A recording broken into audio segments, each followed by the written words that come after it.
स्वागत है आप सभी का गायत्री विद्या मंदिर सांचौर की ऑनलाइन क्लासेस में। हम लोग बात कर रहे हैं आज के इस लेक्चर में संघ कोर डेटा के बारे में, फाइलम कोर डेटा के बारे में। अगर हम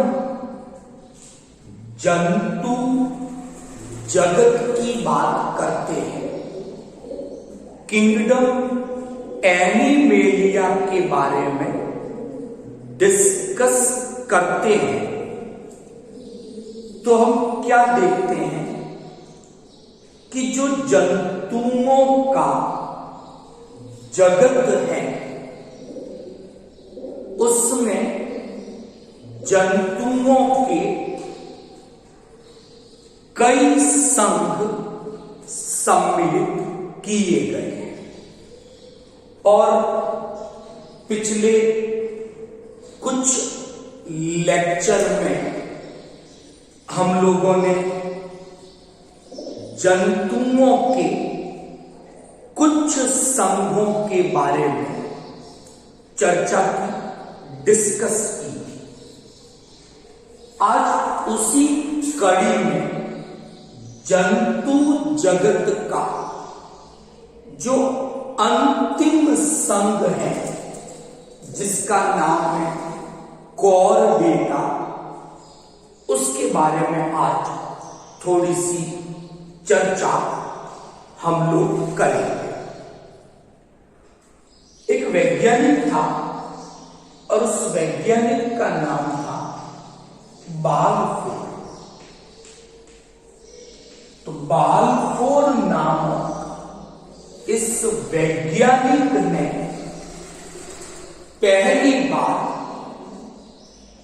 कोर डेटा संघ की स्थापना की, या पहली बार कोर डेटा को एक संघ के रूप में, एक फाइलम के रूप में बाल्फोर ने प्रदर्शित किया, परिभाषित किया।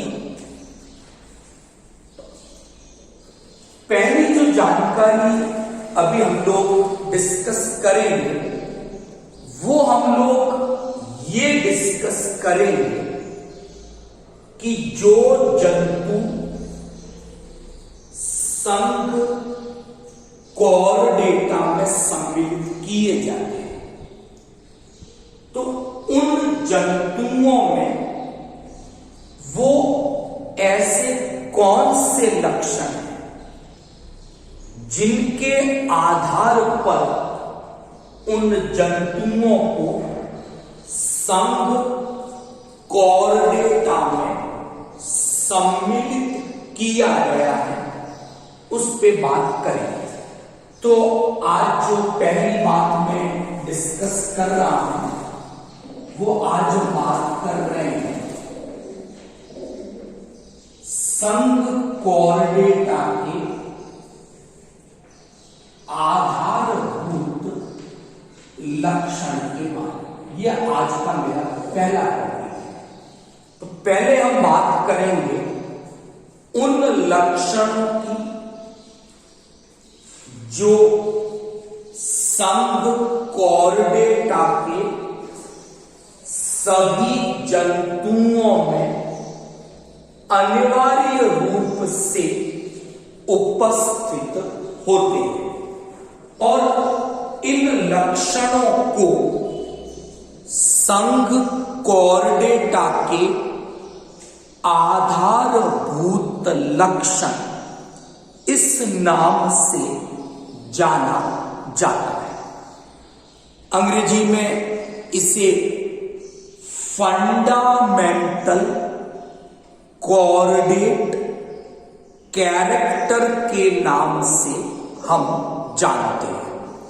तो चर्चा करेंगे उन तीन आधारभूत लक्षणों की जो कि संघ कॉर्डेटा के जंतुओं में उपस्थित होते हैं।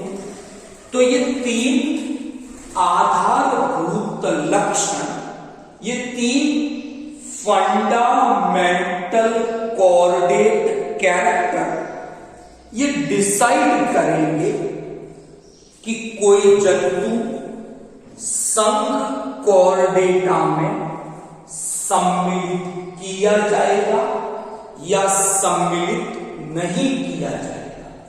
तो बात करते हैं पहले लक्षण की, और पहला लक्षण है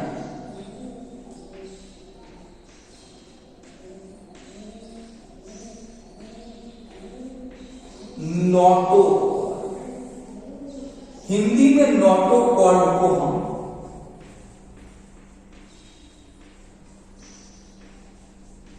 पृष्ठरज्जु के नाम से जानते हैं।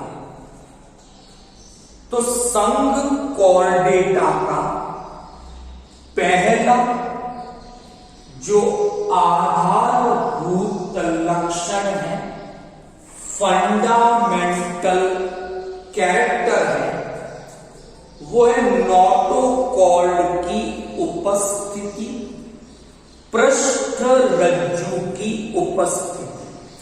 सभी कॉर्डेटा संघ के जंतुओं में उनके जीवन चक्र की किसी न किसी अवस्था में, चाहे वो जीवन चक्र की भ्रूण अवस्था हो, चाहे वो जीवन चक्र की लार्वल अवस्था हो, या चाहे वो जीवन चक्र की वयस्क अवस्था हो, उस जंतु के जीवन चक्र की किसी न किसी अवस्था में नोटोकॉर्ड यानी ये पृष्ठरज्जु नामक संरचना अनिवार्य रूप से होनी चाहिए।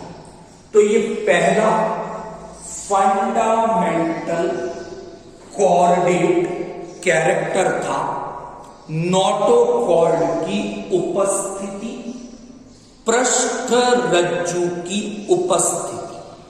तो सभी कॉर्डेटा संघ के जंतुओं में उनके जीवन चक्र की किसी न किसी अवस्था में नोटोकॉर्ड या पृष्ठरज्जु अनिवार्य रूप से उपस्थित होती है। और ये नोटोकॉर्ड एक्चुअल में यांत्रिक सहारा प्रदान करती है। ये जंतु के शरीर को सपोर्ट या मैकेनिकल सपोर्ट प्रोवाइड करती है, प्रदान करती है। ये जो नोटोकॉर्ड है ये एक्चुअल में बनती है कॉर्डा मेसोडर्मल सेल्स के भ्रूणीय परिवर्तन की जब क्रिया होती है तो ये कॉर्डा मेसोडर्मल सेल्स होती हैं। इन कॉर्डा मेसोडर्मल सेल्स से इस नोटोकॉर्ड की पृष्ठरज्जु की परिवर्तन की क्रिया होती है। नंबर 2, संघ कॉर्डेटा के सभी जंतुओं में जो तंत्रिका तंत्र है उनका वो डॉर्सल यानी शरीर की पृष्ठ सतह पर होगा, और वो तंत्रिका तंत्र एक खोखली, अंग्रेजी में कहेंगे तो एक होलो स्ट्रक्चर के रूप में है। तो ये जो तंत्रिका तंत्र है वो पृष्ठ सतह पर है, खोखला है और एक तंत्रिका रज्जु के रूप में होता है। तो दूसरी हमने बात की कि संघ कॉर्डेटा फाइलम कॉर्डेटा के सभी जंतुओं में पृष्ठीय खोखला तंत्रिका रज्जु उपस्थित होता है। और ये जो तंत्रिका तंतु है, एक तो ये खोखली है, दूसरी ये शरीर की पृष्ठ सतह पर डॉर्सल सरफेस पर, तो ये अगर मैं बात करूं तो ये हमारी वेंट्रो सरफेस है, अदर सतह, और ये पीछे हमारी पृष्ठ सतह है, डॉर्सल सरफेस। तो हमारा जो तंत्रिका रज्जु है, एक तो वो खोखला है और दूसरा उसकी पोजीशन या पीछे पृष्ठ सतह पर है। और ये जो संरचना है वो भ्रूणीय परिवर्तन के समय एक संरचना बनती है न्यूरल प्लेट, जो कि भ्रूणीय एक्टोडर्म से निर्मित होती है। तो उस एक्टोडर्मल न्यूरल प्लेट से ये पृष्ठीय खोखली तंत्रिका रज्जु विकसित होती है।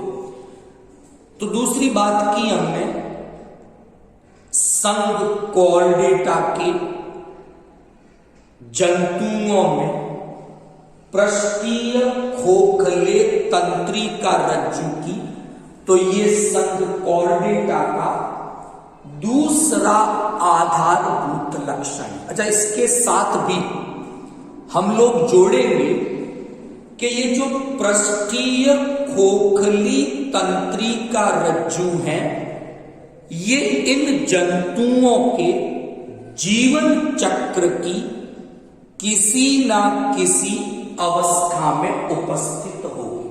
तो ये संरचना भ्रूण अवस्था में भी हो सकती है, वयस्क अवस्था में भी हो सकती है, और जंतु की लार्वल अवस्था में भी हो सकती है। तो ये हमने बातें की लो। अब बात करेंगे संघ कॉर्डेटा के तीसरे आधारभूत लक्षण के बारे में, और वो है कि जब हम कॉर्डेटा जंतुओं की फेरिंक्स यानी ग्रसनी की बात करें, कि यहां पर एक स्ट्रक्चर है ग्रसनी अंदर की ओर, तो अगर इस ग्रसनी की बात करें, फेरिंक्स की बात करें, तो इस फेरिंक्स में छोटे छोटे छिद्र उपस्थित होते हैं, जिन्हें ग्रसनीय क्लोम छिद्र के नाम से जाना जाता है। अब ये ग्रसनीय क्लोम छिद्र करते क्या है कि जो जंतु जलीय है उनमें श्वसन अंग के रूप में क्लोम गिल्स उपस्थित होते हैं।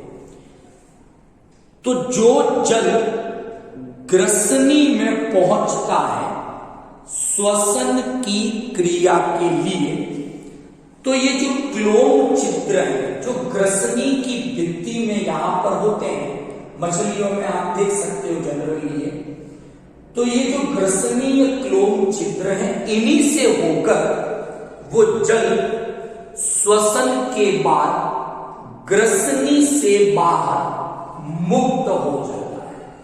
तो ये बात की हमने ग्रसनीय क्लोम छिद्रों की।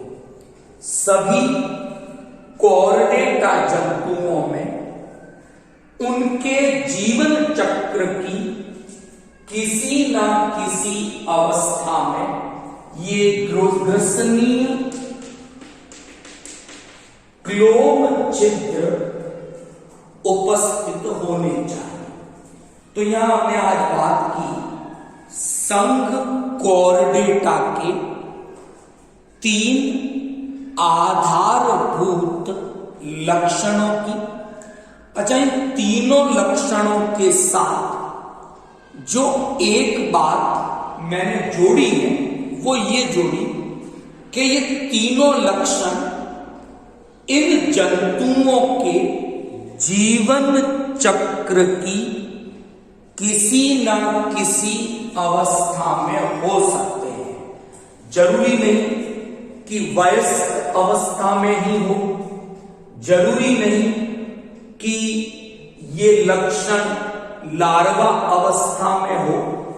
तो जीवन चक्र की किसी भी अवस्था में अगर ये तीनों लक्षण मौजूद हैं तो वे जंतु संघ कॉर्डेटा में सम्मिलित किए जाते हैं। तो इन तीन लक्षणों को हम संघ कॉर्डेटा के आधारभूत लक्षणों के रूप में जानते हैं। अब हम बात करें कि जब हम लोगों ने जंतु जगत एनिमेलिया किंगडम को स्टार्ट किया था तो हमने शुरुआत की थी संघ पॉरीफेरा से, उसके बाद Coelenterata, Platyhelminthes, Aschelminthes, Annelida, Arthropoda, Mollusca, Echinodermata और 2 मैंने लघु संघ टिलोफोरा, हेमिकॉर्डेटा, इनके बारे में चर्चा की। तो पॉरीफेरा से लेकर जो हेमिकॉर्डेटा तक का मामला है, या हेमिकॉर्डेटा को भी छोड़ दें तो इकाइनोडर्मेटा तक जो भी जंतु है उनमें ना तो पृष्ठरज्जु है, ना उनमें पृष्ठीय खोखला तंत्रिका रज्जु है और ना ही उनमें ग्रसनीय क्लोम छिद्र है। यानी संघ कॉर्डेटा के जो ये 3 आधारभूत लक्षण हैं, जिन जंतुओं में ये मौजूद नहीं है उन जंतुओं का हमने अलग से एक ग्रुप बनाया जिनको हम नॉन कॉर्डेटा, अंग्रेजी में, हिंदी में उन्हें हम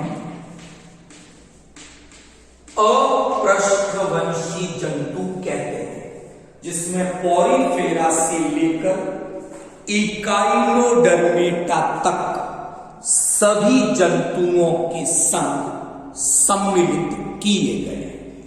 जबकि इसके अलावा जो जंतु हैं जिनमें ये तीनों आधारभूत कॉर्डेट लक्षण मौजूद हैं उन्हें ग्रुप कॉर्डेटा नाम दिया गया है और उसमें एक ही संघ है कॉर्डेटा, वो सम्मिलित किया गया है। तो अगर हम उनमें अंतर देखें तो 3 अंतर तो ये क्लियरली दिखेंगे आपको। एक में नोटोकॉर्ड है, एक में ये तंत्रिका रज्जु पृष्ठ सतह पर है, जबकि नॉन कॉर्डेटा में हम देखेंगे जैसे जॉक की, केचुए की बात करें, कॉकरोच की बात करें तो उनमें अगर तंत्रिका रज्जु है तो वो अधर सतह पर होगा, जबकि कॉर्डेटा में वो पृष्ठ सतह पर है। नॉन कॉर्डेटा की तंत्रिका रज्जु ठोस है, जबकि कॉर्डेटा जंतुओं की तंत्रिका रज्जु खोखली है। अच्छा, हमारे अंदर जो ये पृष्ठीय खोखली तंत्रिका रज्जु है वो केवल सिंगल है, जबकि नॉन कॉर्डेटा में वो अधर है, ठोस है और डबल है, 2 होती है। ग्रसनीय क्लोम छिद्र नॉन कॉर्डेटा में नहीं होंगे। और बात करेंगे इनके हार्ट, नॉन कॉर्डेटा का हार्ट यानी हृदय पृष्ठ सतह पर, जबकि कॉर्डेटा जंतुओं का हार्ट, हृदय अधर सतह पर मौजूद होता है। तो आज हमने कॉर्डेटा के आधारभूत लक्षणों की बात की एक तो, और एक कंपैरिजन किया कॉर्डेटा का नॉन कॉर्डेटा से। नॉन कॉर्डेटा को अपृष्ठवंशी, कॉर्डेटा को पृष्ठवंशी जंतुओं के नाम से जाना जाता है। कल हम संघ कॉर्डेटा का एक वर्गीकरण पढ़ेंगे और थोड़ा और जानकारी संघ कॉर्डेटा के बारे में डिस्कस करेंगे। Thank you all of you.